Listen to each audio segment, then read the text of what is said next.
तो दोस्तों, क्योंकि सांस भी कभी बहुत ही सीरियल के आज के एपिसोड की शुरुआत होती है तुलसी से, जो गुस्से में गौतम के कमरे में पहुंचती है। उसे गुस्सा इस बात पर होता है कि पहले करण, फिर साहिल और अब गौतम भी उसी रास्ते पर चल पड़ा है। वो कहती है कि गौतम ने साहिल को पैसे देकर तृप्ति के साथ बिजनेस करने में हेल्प की है, जबकि वो अच्छी तरह जानता है कि तृप्ति ने इस परिवार के साथ क्या किया है। तो गौतम समझाता है कि वो पैसे तृप्ति को नहीं बल्कि अपने भाई साहिल को दे रहा है। वो कहता है कि साहिल को हेल्प की जरूरत थी, इसलिए वो उसे मना नहीं कर सकता था। वो भरोसा दिलाता है कि सारे पेपर अच्छी तरह चेक होंगे, सब कुछ लीगल तरीके से होगा और वो खुद वकील है, इसलिए कोई भी फैसला बिना सोचे समझे नहीं लेगा। लेकिन तुलसी को गौतम की ये बात बिल्कुल संतुष्ट नहीं करती। वो साफ कहती है कि तृप्ति के मामले में उठाया गया हर कदम उन्हें उसी के जार के और करीब ले जा रहा है। तुलसी को डर है कि जितना उसके बच्चे तृप्ति के आसपास रहेंगे उतना ही वो उन्हें अपनी तरफ खींचती जाएगी। उसके मुताबिक तृप्ति की फितरत नहीं बदली है और वो इस परिवार के लिए सिर्फ बर्बादी लेकर आई है। इतना बोलकर तुलसी वहां से चली जाती है। उधर बाहर आकर तुलसी खुद भी परेशान हो जाती है। उसे समझ नहीं आता कि एक तरफ वो वैष्णवी के साथ मिलकर परिवार को फिर से जोड़ने की कोशिश कर रही है और दूसरी तरफ तृप्ति वापस आकर सारी चीजें उलझा रही है। ऊपर से समायरा ने भी शादी के रिश्ते के लिए मना नहीं किया। उसे लगने लगता है कि जैसे सारी परेशानियां एक साथ सामने आ गई हैं। उधर करण बहुत खुश होकर नंदिनी से कह रहा होता है कि अब समायरा की शादी एक अच्छे और जान पहचान वाले परिवार में होगी और उसकी सबसे बड़ी चिंता खत्म हो गई है। नंदिनी भी इधर बहुत खुश नजर आती है, खासकर इसलिए क्योंकि समायरा इस रिश्ते के लिए तैयार हो गई है। करण अब देर नहीं करना चाह रहा होता। वो कहता है कि जब लड़का लड़की और दोनों परिवार तैयार हैं तो फिर इंतजार किस बात का। वो परसों ही सगाई करने का फैसला कर लेता है। नंदिनी इतनी जल्दी सगाई की बात सुनकर हैरान नजर आती है और गोरधारा जैसी बाकी रस्मों के बारे में पूछती है, लेकिन करण कहता है कि वे सब बाद में आराम से हो जाएंगे, अभी वो सिर्फ परसों की सगाई की तैयारी पर ध्यान दे। उधर जब तुलसी को नंदिनी से पता चलता है कि समायरा की सगाई परसों ही होने वाली है तो वो ये सुनकर हैरान नजर आती है। उसे इतनी जल्दी सगाई होने की बात कुछ ठीक नहीं लगती। तो नंदिनी कहती है कि जब करण ने पहली बार ये बात कही थी तब उसे भी लगा था कि फैसला बहुत जल्दी लिया जा रहा है, लेकिन जब समायरा भी इस रिश्ते के लिए तैयार है और लड़के वाले भी राजी हैं तो फिर इंतजार करने की कोई खास वजह ही नहीं बची। लेकिन तुलसी के मन में अभी भी एक बात खटक रही होती है। वो नंदिनी से कहती है कि उसे एक बार समायरा से जरूर बात कर लेनी चाहिए। कहीं ऐसा तो नहीं कि समायरा की लाइफ में पहले से कोई हो और करण के डर की वजह से वो अपनी बात किसी के सामने नहीं रख पा रही हो। तो नंदिनी तुलसी को समझाती है कि वो बार बार इसी बात को लेकर क्यों परेशान हो रही है। वो मानती है कि समायरा अपने पिता करण से डरती जरूर है, लेकिन वो उसकी माँ है और समायरा उससे अपनी कोई बात नहीं छिपाती। अगर उसकी लाइफ में कोई लड़का होता या वो किसी से प्यार करती होती तो सबसे पहले वही उसके बारे में जानती। तभी पीछे से रौनक वहां आ जाता है। वो साफ कहता है कि वैसे तो वो तुलसी की हर बात से सहमत नहीं रहता और खुद को उनका फैन भी नहीं मानता, लेकिन इस बार उसे लगता है कि तुलसी जो कह रही है वो बिल्कुल सही है। तो नंदिनी रौनक से पूछती है कि आखिर वो कहना क्या चाहता है। तब रौनक सीधा खुलासा करता है कि समायरा की लाइफ में पहले से कोई है और वो किसी से प्यार करती है। सिर्फ इतना ही नहीं, रौनक बोलता है कि उसके पास इस बात का सबूत भी है। वो अपना फोन निकालकर सबसे पहले वो फोटो तुलसी को दिखाता है। तो फोटो देखते ही तुलसी हैरान नजर आती है, क्योंकि अब उसके मन में चल रहा शक काफी हद तक सच होता दिखाई देता है। इसके बाद रौनक वही फोटो नंदिनी को भी दिखाता है और उससे कहता है कि अब तो उसे यकीन हो गया होगा ना कि वो सच बोल रहा है। वो कहता है कि उसने समायरा को उस लड़के के साथ अपनी आंखों से देखा है और उसके पास उसकी तस्वीर भी है। अब उसका इरादा ये बात करण से छिपाने का बिल्कुल नहीं है। वो ये फोटो अपने पिता को दिखाकर पूरी सच्चाई उनके सामने रखना चाहता है और सोचता है कि करण को ये बात जरूर पता होनी चाहिए। लेकिन नंदिनी ये सुनते ही रौनक को रोक देती है। वो उससे साफ कहती है कि वो अभी करण को कुछ न कहे और ना ही वो फोटो उसे दिखाए। नंदिनी पहले खुद समायरा से बात करके जानना चाहती है कि आखिर पूरा मामला क्या है। उसके मुताबिक हो सकता है कि तस्वीर देखकर जो बात दिखाई जा रही है उसके पीछे कोई गलतफहमी या कोई दूसरी सच्चाई हो। लेकिन रौनक अपनी बात से पीछे हटने को तैयार नहीं होता। उसका कहना है कि उसने सिर्फ फोटो नहीं देखी बल्कि समायरा को उस लड़के के साथ खुद देखा है, इसलिए अब उसे और किसी सबूत की जरूरत नहीं लगती। वो मानता है कि पापा अपनी बेटी के रिश्ते को लेकर इतना आगे बढ़ चुके हैं कि अब उनसे ये सच्चाई छिपाना उनके साथ धोखा होगा। रौनक ये भी साफ कर देता है कि वो अपने पिता के साथ ऐसा धोखा नहीं कर सकता। अगर समायरा ने करण से अपनी लाइफ की इतनी बड़ी बात छिपाई है तो अब वो खुद जाकर उन्हें सब कुछ बताएगा। नंदिनी उसको रोकने के लिए उसके पीछे पीछे जाती है और बार बार समझाती है कि समायरा ऐसी लड़की नहीं है, जरूर इस पूरे मामले के पीछे कोई और बात होगी। वो रौनक से सिर्फ इतना चाहती है कि वो जल्दबाजी में कोई कदम ना उठाए और पहले उसे समायरा से बात करने का मौका दे। लेकिन रौनक नहीं रुकता। उसका मानना है कि करण पहले ही समायरा का रिश्ता तय कर चुका है और अब अगर वो और देर करता है तो बात और बिगड़ जाएगी। वो अपने पिता को अंधेरे में नहीं रखना चाहता। इतना बोलकर रौनक उसकी बात माने बिना करण को पूरी सच्चाई बताने के लिए आगे बढ़ जाता है।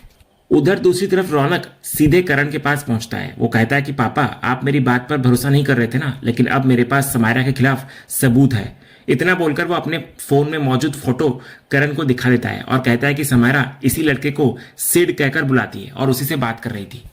फोटो को देखते ही करण भड़क जाता है। वो रौनक को डांटते हुए कहता है कि समायरा उसकी बहन है और उसके बारे में ऐसी बातें करते हुए उसको शर्म आनी चाहिए। लेकिन रौनक अपनी बात पर कायम रहता है। वो कहता है कि अगर वो अपनी बहन के बारे में बुरा सोचता तो ये सब सामने क्यों लाता। उसने खुद समायरा को उस लड़के के साथ देखा था, तभी फोटो ली उसने। अगर करण को फिर भी उस पर भरोसा नहीं है तो वो अपनी मर्जी करे और बाद में धोखा खाने के लिए तैयार हो जाए। ये सुनते ही करण गुस्से के मारे समायरा को जोर से आवाज लगाता है और फिर रौनक को चेतावनी देता है कि अगर ये बात गलत निकली तो इसकी जिम्मेदारी उसी की होगी। तो रौनक पूरे विश्वास के साथ कहता है कि इस बार वो गलत नहीं हो सकता। इधर करण दोबारा गुस्से में समायरा को बुलाता है। नंदिनी इधर उसको समझाती है कि समायरा अब बड़ी हो गई है, इसलिए गुस्से के बजाय प्यार से और समझाकर बात करनी चाहिए। कुछ ही देर में समायरा वहां आती है और पूछती है कि उसे क्यों बुलाया गया। तो करण उससे साफ साफ सच बोलने को कहता है। वो याद दिलाता है कि उसी की बात पर उसने पराग के परिवार को बुलाया था और अब जब दोनों तरफ से रिश्ता पसंद किया गया तभी उसने अपनी मंजूरी दी थी। तो समायरा भी मान लेती है कि उसने शादी के लिए हाँ कही थी। तभी करण उसके सामने वो फोटो रख देता है और पूछता है कि अगर सब कुछ ठीक था तो फिर ये क्या चल रहा है। वो कहता है कि एक तरफ वो उसकी सगाई की तैयारियों में लगा है और दूसरी तरफ समायरा किसी दूसरे लड़के से मिल रही है। तो समायरा इस पर चुप रहती है। करण और ज्यादा गुस्से में उससे पूछता है कि वो झूठ ना बोले क्योंकि उसके पास सबूत मौजूद है। वो जानना चाहता है कि फोटो में कौन है और ये रिश्ता कब से चल रहा है। करण को इस बात की भी चिंता होती है कि अब वो अपने दोस्त के सामने क्या जवाब देगा, उसे कैसे फेस करेगा। उसे लगता है कि समायरा ने उसकी इज्जत और भरोसे दोनों को दांव पर लगा दिया है। तभी रौनक भी बीच में कहता है कि समायरा अभी भी घर से बाहर जाने वाली थी लेकिन उसने उसे रोक दिया। वो ये भी जताता है कि अगर उसने समय रहते समायरा की तस्वीर नहीं खींची होती तो करण अब भी समायरा की बात पर भरोसा करके बैठा होता और उसे सच्चाई का पता कभी नहीं चलता। ये सुनकर तुलसी तुरंत रौनक को रोकती है और उसे अपनी बहन से बात करने का तरीका याद दिलाती है। इसके बाद वो करण की तरफ देखकर कहती है कि अब जब ये पूरा मामला सबके सामने आ ही गया है तो उसे भी इस बारे में अपनी बात रखने का मौका मिलना चाहिए। लेकिन करण गुस्से में तुलसी को रोक देता है। वो साफ कर देता है कि यह उसके परिवार का मामला है और इसमें किसी को बीच में बोलने का अधिकार नहीं है। तुलसी इस पर कहती है कि यह सिर्फ करण का नहीं बल्कि इस घर की बेटी का मामला भी है।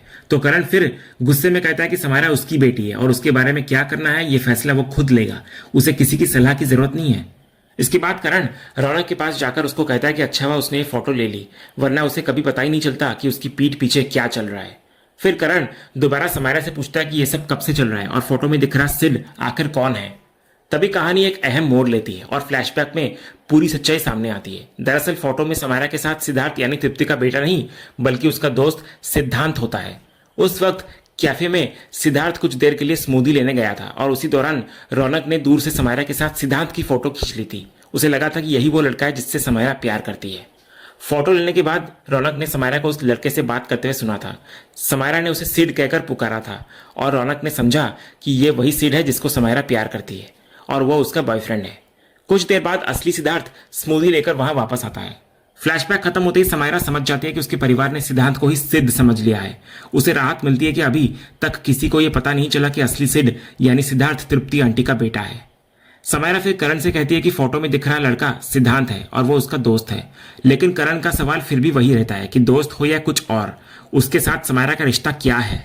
अगर वो सिर्फ दोस्त था तो जब पराग का रिश्ता आया था तब उसने ये बात पहले क्यों नहीं बताई, क्यों छिपाई। समायरा अंदर अंदर टूट जाती है। वो सोचती है कि वो अपने पिता को कैसे सच बताए क्योंकि असली सच्चाई सिर्फ फोटो वाली नहीं है। क्योंकि वो जानती है कि अगर करण को पता चला कि उसका रिश्ता असली सिद्धार्थ से है और सिद्धार्थ तृप्ति का बेटा है तो वो कभी इस रिश्ते को स्वीकार नहीं करेगा। करण आखिर में समायरा से कहता है कि जो भी लड़का उसकी लाइफ में है उसे अब भूलना होगा। उसे आज के बाद इस घर में उस लड़के का कोई जिक्र नहीं होगा और ना ही समायरा की लाइफ में उसका कोई स्थान रहेगा। इसके बाद करण नंदिनी से कहता है कि वो तुरंत पंडित जी से बात करेगा और जल्द से जल्द सगाई का मुहूर्त निकलवाएगा। इतना बोलकर वो वहां से निकल जाता है। इधर नंदिनी समायरा से कहती है कि कम से कम वो अपनी माँ को तो सच्चाई बता सकती थी। लेकिन समायरा गुस्से और दुख में रौनक के पास जाकर उसको खरी खोटी सुनाते हुए कहती है कि उसके जैसा भाई किसी का ना हो। तो समायरा फिर इतना कहकर अंदर चली जाती है। नंदिनी भी उसके पीछे पीछे जाती है लेकिन तुलसी उसको रोक लेती है। वो कहती है कि अभी समायरा को अकेला छोड़ दो और बाद में आराम से उससे बात करना। उधर समायरा तुरंत अपने कमरे में पहुंचकर सिद्धार्थ को फोन करके पूरी बात बताती हुई नजर आती है। वो कहती है कि रौनक ने उसका फोन ट्रैक किया था और उसी कैफे तक पहुंच गया था जहां वो सिद्धार्थ और सिद्धांत के साथ फिल्म के बाद गई थी।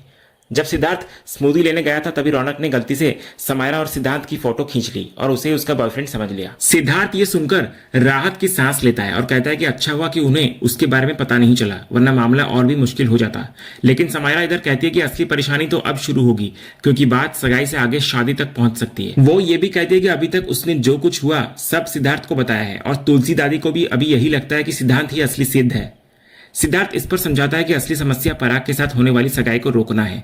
तभी तृप्ति भी वहां आती है और फोन अपने हाथ में लेकर समायरा से पूरी बात जानती है। समायरा उसे अभी अभी हुई सारी घटना बता देती है। तृप्ति उसको घबराने से मना करती है और बाद में बात करने का कहकर फोन रख देती है। इसके बाद सिद्धार्थ अपनी मां से कहता है कि शायद उसे खुद करण से मिलकर पूरी सच्चाई बता देनी चाहिए, क्योंकि समायरा अपने पिता से बहुत डरती है। तृप्ति उससे पूछती है कि फोटो में दिख रहा सिद्धांत वही उसका बेस्ट फ्रेंड है ना? तो सिद्धार्थ हाँ कहता है और रौनक पर गुस्सा करता है कि आखिर कोई अपना ही बहन का फोन कैसे ट्रैक कर सकता है। तृप्ति कहती है कि वो इस परिवार को अच्छी तरह जानती है और उनका ऐसा करना कोई नई बात नहीं है। सिद्धार्थ को फिर चिंता होती है क्योंकि करण अब पंडित जी से बात करके सगाई की तारीख तय करने वाला है, लेकिन तृप्ति उसे भरोसा दिलाती है कि वो किसी भी कीमत पर समायरा की सगाई नहीं होने देगी। सिद्धार्थ को उसकी बात पर भरोसा नहीं होता और वो कहता है कि वो कोई जादूगरनी तो है नहीं कि बैठे बैठे सगाई रुकवा देगी, उसे खुद कुछ करना पड़ेगा। इतना बोलकर सिद्धार्थ वहां से निकल जाता है। उसके जाते ही तृप्ति के चेहरे पर एक शातिर मुस्कान आ जाती है। वो मन ही मन कहती है कि जादूगरनी तो वो है ही, और अब उसे अपने खेल के लिए एक और मोहरा मिल गया है, और वो है सिद्धार्थ का सबसे अच्छा दोस्त सिद्धांत। उधर करण नंदिनी के पास आकर कहता है कि इसी वजह से वो सगाई जल्दी करने की बात कर रहा था, लेकिन अब जो कुछ सामने आया है उसके बाद तो सगाई और भी जल्दी होगी। उसने सपने में भी सोचा नहीं था कि उसकी समायरा ऐसी निकलेगी। नंदिनी इस पर कहती है कि करण को एक बार समायरा से बात तो करनी चाहिए थी, लेकिन करण गुस्से में कहता है कि नंदिनी को अपनी ही बेटी की जिंदगी में क्या चल रहा है इसका कुछ पता ही नहीं है, वो किस दुनिया में रहती है। तभी तुलसी वहां आकर करण से पूछती है कि वो नंदिनी पर क्यों चिल्ला रहा है। करण उसे फिर से बीच में न पड़ने के लिए कहता है, लेकिन तुलसी साफ कहती है कि वो इस परिवार का हिस्सा है और परिवार के किसी भी सदस्य के बारे में पहले भी बोलती थी, आज भी बोलेगी और आगे भी बोलती रहेगी। तुलसी फिर करण से कहती है कि बेटी सिर्फ नंदिनी की नहीं है बल्कि करण की भी है, और ये कोई पहली बार नहीं है कि इस घर की किसी लड़की को किसी लड़के से प्यार हुआ हो। तो करण तुलसी की तरफ देखे बिना नंदिनी से ही कहता है कि वो यहाँ क्यों आई है, यानी कि तुलसी, क्योंकि वो तुलसी से बात नहीं करना चाहता। तो तुलसी करण को सीधे समझाती है कि अगर वो उससे नाराज है तो अपना गुस्सा बच्चों पर ना निकाले। वो कहती है कि अपनी नफरत में करण क्या बन गया है इसका उसे अंदाजा भी नहीं है। उसने कभी बैठकर सोचा है कि वो अपने बच्चों को किस तरह ट्रीट करता है। तुलसी कहती है कि माँ बाप और बच्चों के बीच ऐसा रिश्ता होना चाहिए जहां बच्चा अपने मन की बात सबसे पहले अपने माता पिता से कह सके। बात सही हो तो माता पिता उसका साथ दें और गलत हो तो समझाएं, लेकिन करण के बच्चे उससे बात करने से डरते हैं और झिझकते हैं। वो करण से कहती है कि वो अपने बच्चों का जज और जेलर बनकर बैठा है, ऐसे बच्चों की परवरिश नहीं होती। करण ताना मारते हुए कहता है कि देखो आज उसे परवरिश का पाठ कौन पढ़ा रहा है, अपने ही बच्चों की खूनी। इसके बाद करण तुलसी से साफ कहता है कि उसे परवरिश के बारे में कोई लेक्चर नहीं चाहिए। तुलसी समझाती है कि वो लेक्चर नहीं दे रही बल्कि उसको समझा रही है। वो कहती है कि मामला समायरा की लाइफ का है, इसलिए उसकी मर्जी के बिना उसकी लाइफ का फैसला नहीं करना चाहिए। इतना बोलकर वो प्यार से करण को बेटा कह देती है, लेकिन करण फिर गुस्से में तुलसी को बेटा कहने से रोक देता है। वो साफ कहता है कि वो सिर्फ मिहिर वीरानी का बेटा है, तुलसी का नहीं। ना वो तुलसी का बेटा है, ना ये परिवार तुलसी का है, और ना ही उसके बच्चों पर उसका कोई अधिकार है। वो तुलसी को अपने परिवार के मामलों से दूर रहने के लिए कहता है। नंदिनी इधर करण को रोकने की कोशिश करती है, लेकिन करण उसे भी चुप करा देता है और कहता है कि अपने बच्चों के साथ क्या करना है वो ये किसी खूनी से नहीं सीखेगा। इसके बाद करण कहता है कि रौनक ने उसे सिद्धांत के कॉलेज के बारे में बता दिया है, अब वो वहीं जाकर इस पूरी कहानी को हमेशा हमेशा के लिए खत्म करने वाला है। इतना बोलकर करण गुस्से में वहां से निकल जाता है। करण के जाने के बाद नंदिनी घबराकर तुलसी को बोलती है कि उसे डर लग रहा है और समझ नहीं आ रहा कि अब इस घर में क्या होने वाला है। वहीं तुलसी भी परेशान होकर सोच में पड़ जाती है, क्योंकि उसे समझ आ जाता है कि मामला बहुत आगे बढ़ चुका है। और इसी तनावपूर्ण मोड़ के साथ आज का यह एपिसोड यहीं पर खत्म होता है। तो दोस्तों अब देखना यह है कि क्या करण सिद्धांत के कॉलेज पहुंचकर कोई बड़ा कदम उठाएगा या तुलसी समय रहते उसे रोक पाएगी, और क्या समायरा की सच्चाई करण के सामने आने से पहले ही कोई नया मोड़ लेगी। आपको क्या लगता है अब आगे क्या होगा, कमेंट में जरूर बताइए। वीडियो पसंद आया हो तो लाइक करें, चैनल को सब्सक्राइब करें और ऐसे ही नए अपडेट्स के लिए जुड़े रहिए। मिलते हैं अगले एपिसोड के अपडेट के साथ, तब तक के लिए धन्यवाद।